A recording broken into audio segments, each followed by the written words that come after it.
My wife, Nicola, 30, female, is currently doing her master's degree. It is something she's always wanted, and I have supported her all the way. I, 32, male, paid for her undergraduate degree a few years ago, spending over $80,000 to make it happen. Her parents, Leslie, 54, female, and Conan, 56, male, refused to pay for her education back then. They told her it was not worth it because she would eventually settle down and have kids, so what's the point? That attitude never sat right with me. Leslie and Conan are quite wealthy. They own multiple properties, take lavish vacations, and spend money on whatever they want. However, when it came to their daughter's future, they decided it was not worth the money. Nicola was devastated when they dropped their support during her sophomore year of college. I stepped in and offered to pay for her tuition so that she could complete her degree. It was not easy for me to come up with that amount of money. I worked extra hours, took on additional jobs, and put my own life on hold, but I believed in Nicola and wanted her to have the life she wished for.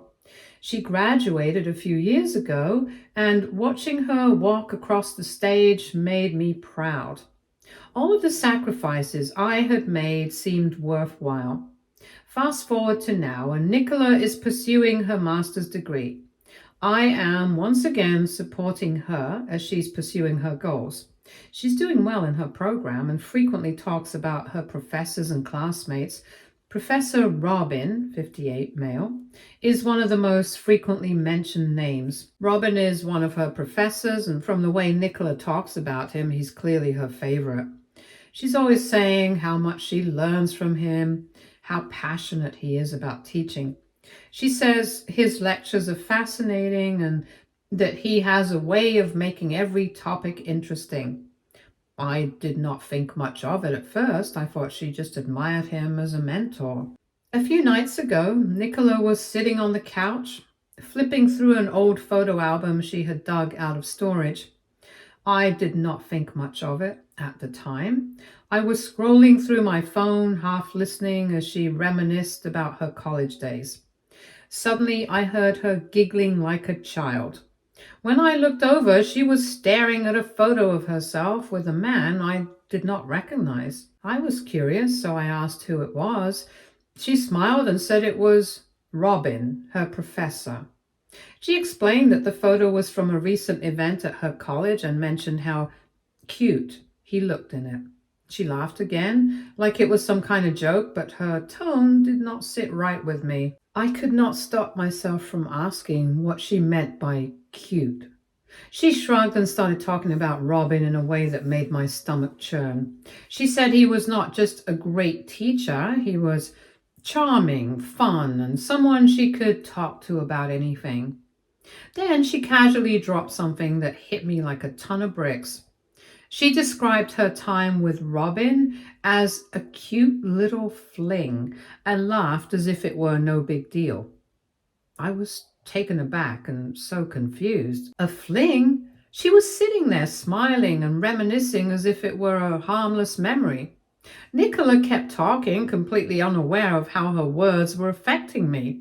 She mentioned how much Robin helps her and how he makes her feel seen and special at times when she's struggling.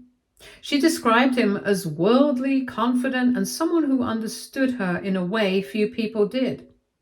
As she spoke, everything started to click. All those times she would come home talking about Robin and how much she admired him. It was not just about academics. There had been more to it, and I had been completely blind to it. Nicola went on, saying that her parents would have been furious if they had known about her rebellious little fling. She said it with a laugh, like it was something to be proud of. She even joked that Robin brought out her adventurous side, and that it was a time in her life that she would never forget. Hearing her talk about Robin this way after everything I had done to support her was like a slap in the face. I had worked so hard to give her the opportunities her parents would not. I had poured my time, energy, and money into helping her succeed. And now I was finding out that part of that experience included a fling with a man nearly twice her age. What stung even more was how casually she talked about it like it did not matter. She did not show any guilt or regret, just nostalgia, as if it were a fond memory she cherished. She did not seem to realize or care how her words were affecting me. She closed the album after a while and put it back in the storage box, still smiling to herself. She did not bring up Robin again, but I could not stop thinking about what she had said. The way she had gushed over him, the way she had called it a fling like it was nothing. It was all burned into my memory. That night, I could not sleep. My mind kept replaying everything she had said. I thought about all the sacrifices I had made for her education, all the hours I had worked to pay for her tuition, and how proud I had been to see her succeed. Now it felt like none of that mattered. Nicola's words kept ringing in my ears. Cute little fling. She had said it so casually, like it was just another chapter in her life story, but for me, it felt like a betrayal. I did not know how to process it. Was it something I was supposed to just accept and move on from? Or was it something that would forever change the way I saw her? The more I thought about it, the more it hurt. I had believed in Nicola, supported her, and trusted her completely. Hearing her talk about Robin like that made me question everything.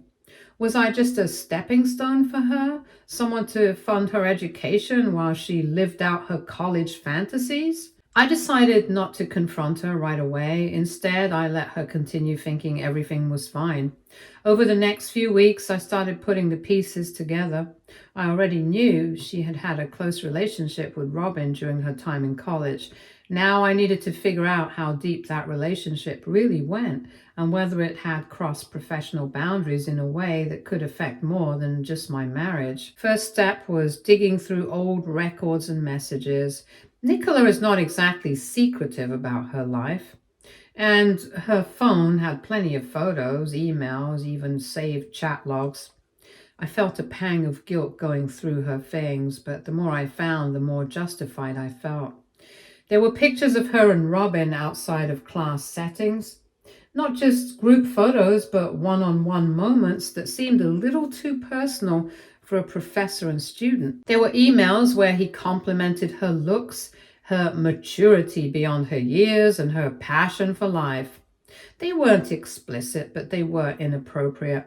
And then I found messages that made it clear their relationship had crossed into something physical. At that point, I was not just dealing with a personal betrayal. I realized I had evidence of a serious ethical violation. Robin had been in a position of authority over Nicola when their relationship occurred. This was not just about me. It was about how someone in power had taken advantage of a student under their supervision. Nicola might have framed it as a fun college fling, but the more I uncovered, the more I saw it as something predatory. I knew I could not act impulsively. If I confronted Nicola too soon, she would have time to warn Robin or destroy evidence. If I went straight to college without enough proof, it might not lead to any action. So I played along. I pretended everything was fine between us, all while gathering everything I could to build a solid case. I found more details, pictures, and even an old essay Nicola had saved on her laptop with Robin's comments on it. His feedback was not just about her work. He called her perspective refreshing and said he enjoyed their conversations outside of class. As I read more, it became clear that Robin was crossing a professional line. His comments went beyond teaching and seemed personal, even flirty. In one email, he mentioned how much he looked forward to their talks during office hours, calling them the highlight of his week. There were other messages where he said things like, "You always make my day better," and "I'm looking forward to our next conversation." It made me sick to my stomach. I had trusted both of them. But reading these messages made me realize just how much they had crossed boundaries. I felt betrayed by both Nicola and Robin. I also discovered Nicola had been given opportunities that other students did not seem to get. She had been offered a research assistant position with Robin. Despite not having the highest grades in her class, she had traveled to an academic conference with him, with hotel stays covered by the college's budget. I started to wonder how much of her academic success had been earned and how much had been handed to her because of their relationship. By the end of the year, I had everything I needed. I compiled all the emails, photos, and messages into a detailed report and sent it anonymously to the college's dean and the higher authorities. I included a timeline of events, highlighted specific examples of misconduct, and made it clear that Robin's actions violated the college's policies. I knew there would be fallout, but I did not expect it to happen so quickly. Within weeks, an investigation was launched. Robin was placed on administrative leave while the college reviewed the evidence. Nicola was called in for questioning, and while I do not know exactly what she told them, it was clear she had not been prepared for this. When the college's findings were announced, the consequences were severe. Robin was fired for gross misconduct and barred from teaching at any institution within the state.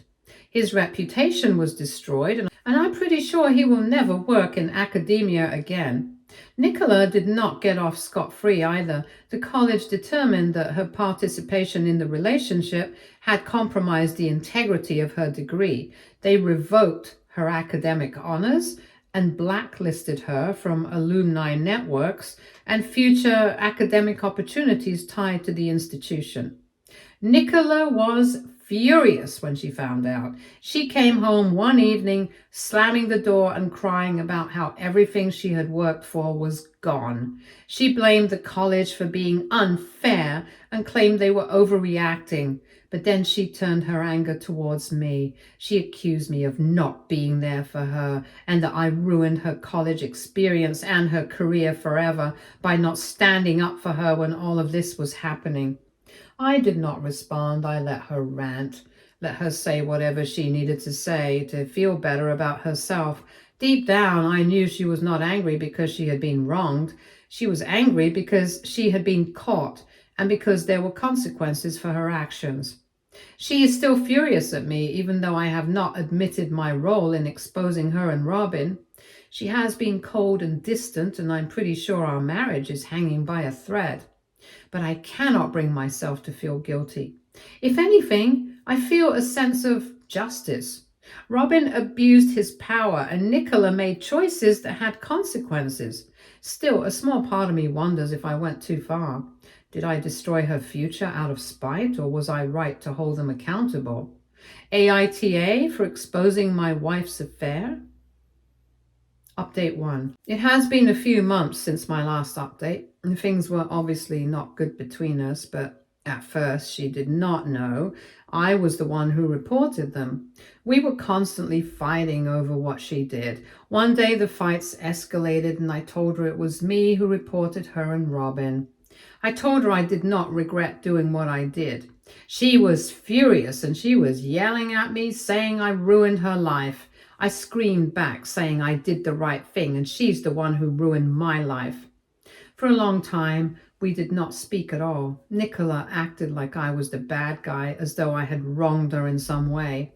It was hard for me to understand why she could not see that I was the one hurt. It felt like she was treating me like the villain in this whole situation. Then one night she came to me. I do not know what made her reach out, but I was not ready to talk. I told her straight up I was not interested in hearing anything she had to say. I did not want to fight, and I did not want to get into another long conversation where she would just make excuses. But she would not leave it alone. She started an argument, saying I did not understand her. She claimed that everyone was against her and she needed me by her side. She said that I had turned my back on her and she needed me to be there for her.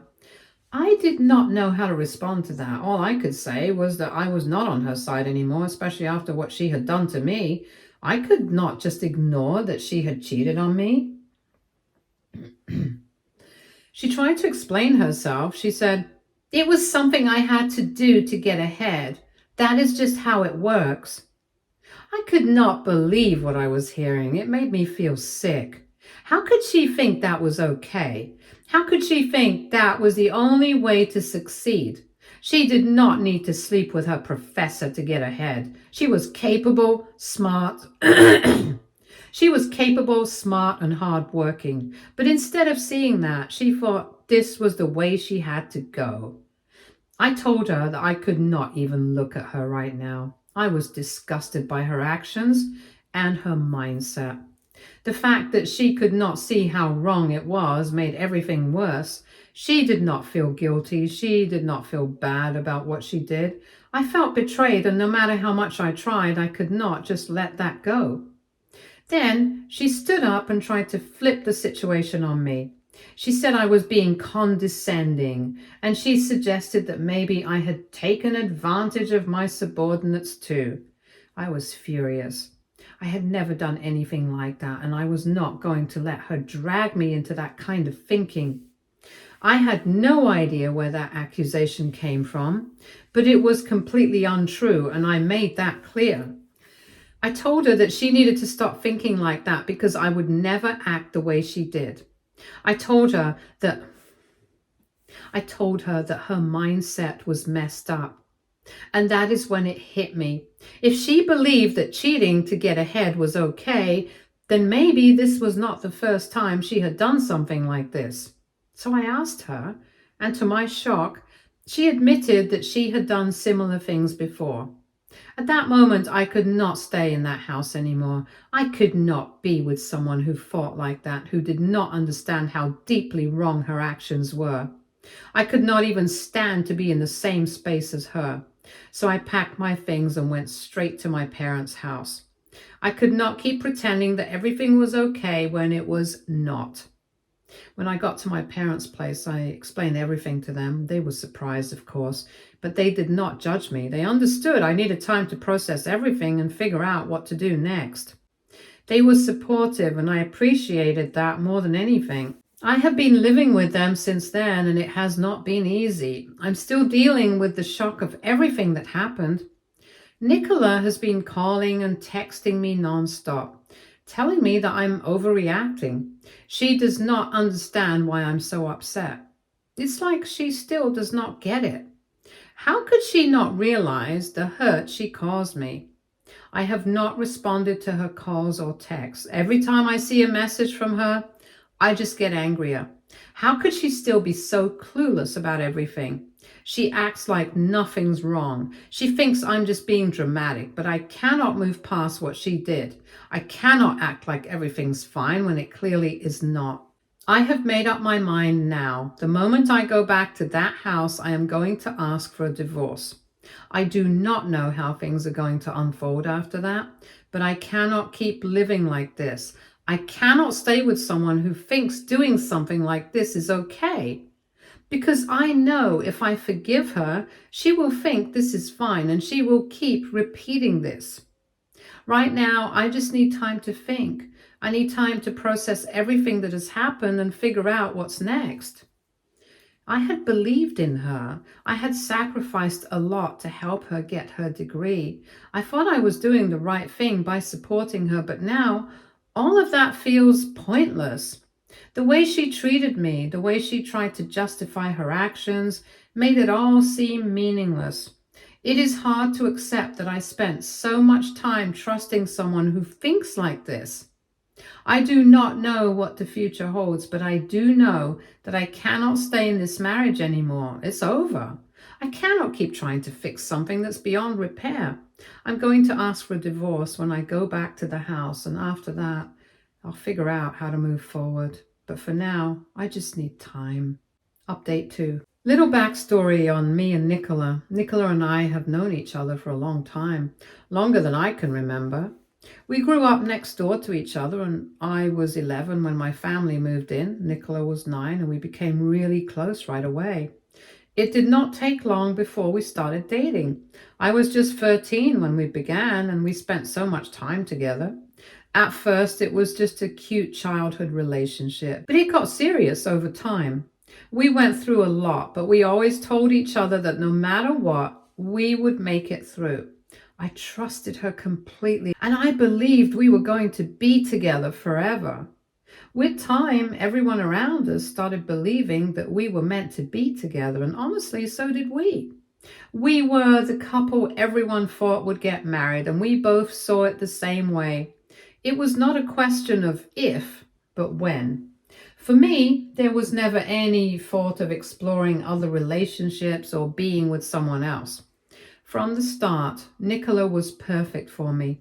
She was everything I wanted in a partner. I never even considered the possibility of being with anyone else because I believed so strongly in us.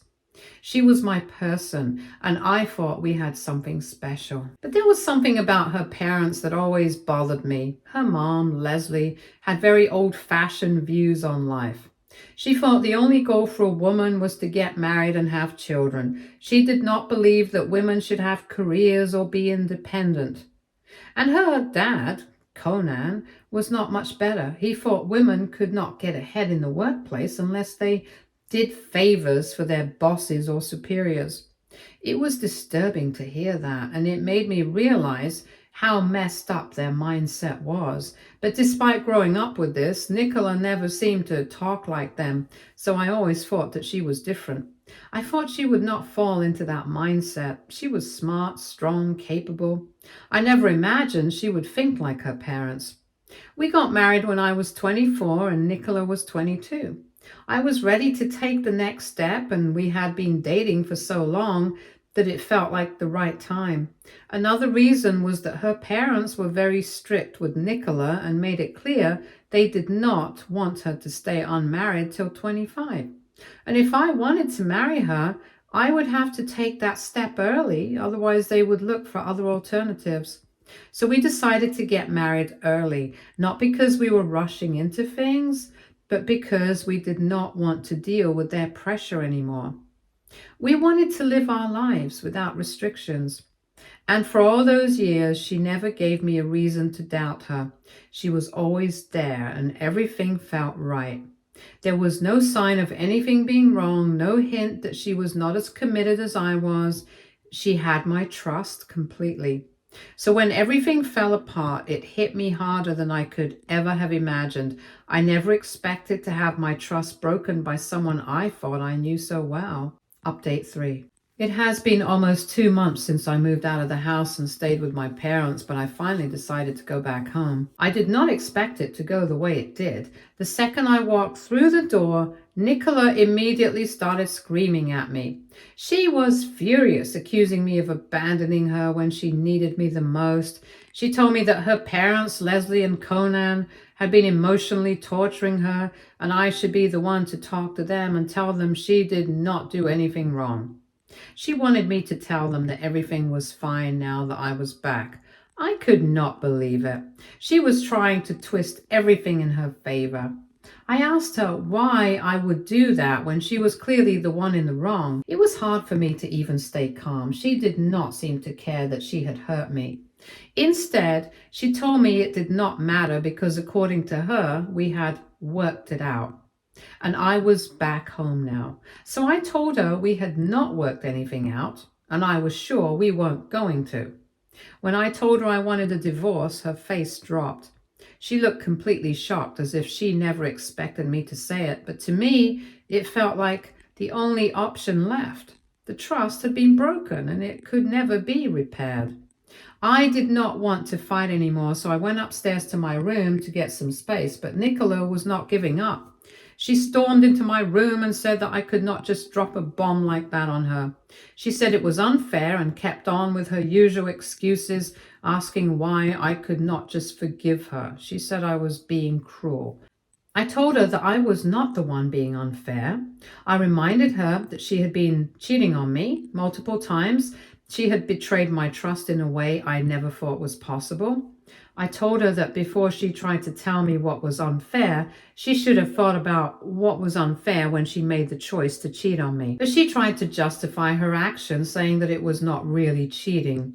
She said she was just trying to get ahead and that it was something she had to do. Hearing her say that made me sick to my stomach. I told her I didn't care anymore. I was done hearing her excuses. All I wanted was the divorce and I was moving out. When she heard that, she started crying. She begged me to reconsider, telling me that we could fix things. She said she was sorry, but it was not enough. The damage had been done. I could not trust her anymore. I could not keep pretending that everything was fine when it clearly was not. The next week, I found a small apartment and moved out. It was not an easy decision, but I felt like it was the right one. It was time to move on. I had filed for divorce by then, and now I'm just waiting to hear from my lawyer. Since I moved out, Nicola has not stopped reaching out to me. She has been texting and calling, but I have not answered. I have not blocked her yet, but I do not feel like I owe her anything. I do not want to talk to her. I do not want to go back to the way things were. I cannot even look at her the same way anymore. Her parents also called me a few times trying to convince me to change my mind. They told me I was making a huge mistake and I should be more understanding of Nicola. They even tried to threaten me, but I was not having it. I blocked them. I don't need that kind of pressure in my life. I'm still processing everything, but right now, I just need to focus on myself. Update 4. It has been a long time since I last posted here. After everything that happened, my lawyers advised me to stay off social media and not share anything about the divorce or related matters online, so I kept quiet for a while. But now I feel like I'm in a place where I can share an update. I am officially divorced now. It was a long, draining process. Nicola did not want the divorce at first. We tried to settle things privately, but when it didn't work out, we had to take it to court. Even in the courtroom, Nicola tried to convince everyone that she had not done anything wrong. She said that what she did was not a mistake. It was just how she had always understood things to work. She tried to justify her actions, even there. But I had all the evidence, so the divorce was finalized. Everything was split in half, and I do not have to pay alimony, which was a relief. A few weeks after the divorce, I received an email from Nicola. She told me that she started seeing a therapist and realized she had a lot to work on. She admitted that what she had done was wrong and that she felt terrible for putting me through all the pain. She said she loved me and did not expect me to forgive her, but she wanted me to know that she was sorry for everything, and she promised she would not reach out again. I read the email and honestly, it felt strange. I just replied by thanking her for the apology. And that was all. It was not about me needing closure. It was more about acknowledging that she had at least admitted her wrongs. After that, I did not feel like I needed to say anything more. It's done now. The whole experience still feels weird. Nicola had been part of my life for 20 years and for such a long time. I thought we would grow old together. Now, it's like a chapter of my life has ended and I'm starting over. There is a certain emptiness, something I was not expecting, but at the same time, I know deep down that this is the best decision for me. There's no going back. The trust was broken and things had changed too much. I am trying to adjust to life after the divorce. Some days are harder than others, but I know I'm doing the right thing. It is tough, but I do not regret my decision. The process has been long and it has been emotionally draining, but I am trying to focus on moving forward. Stay tuned for more stories from our girl relationships.